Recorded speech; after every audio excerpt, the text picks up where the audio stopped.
Tell me, how does one become a New York Times bestseller with their book? Oh, that's a really good question. In fact, the New York Times is like the holy grail of publishing industry.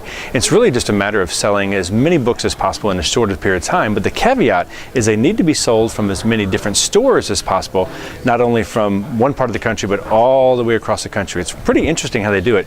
It's really a true sampling of what the nation's reading, so that's the premises behind the Times.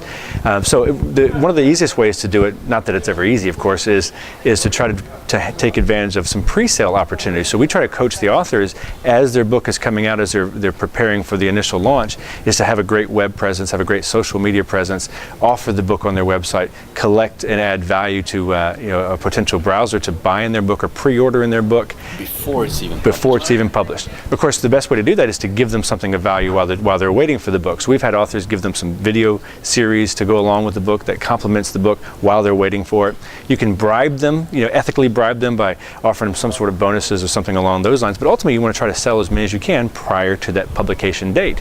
And then you can work with a PR firm that can kind of help gather all that data and figure out the best ways to get those books facilitated from being purchased. And then of course another way to do it is just organically launch the book and everybody wants to buy it, but that's kind of far and few between. But it's possible. It is very possible, if you yes. plan it accordingly, if you have the right support, even for Europeans to get on the bestsellers list. Yes, absolutely. And just a matter of really in today's environment is making sure that the public knows what you're doing, what you're offering, why they need it, and then how to get it, and then preferably when's the best time to get it. How can body language play an advantage in all of this?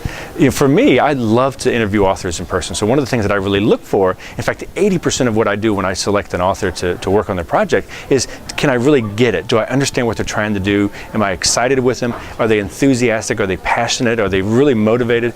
And sometimes their body language, their enthusiasm, it just shines through. Because I have to catch that vision and that personality and that passion, because I have to then sell it to our publication board. And then even further, I've got to sell it to our sales reps, and they have to sell it to the bookstore buyers themselves. So the best way to catch it is to talk to them in person and catch that. If I can see how sincere they are, how dynamic they are, and how enthusiastic and passionate about it, you can't hide that. So it's very important.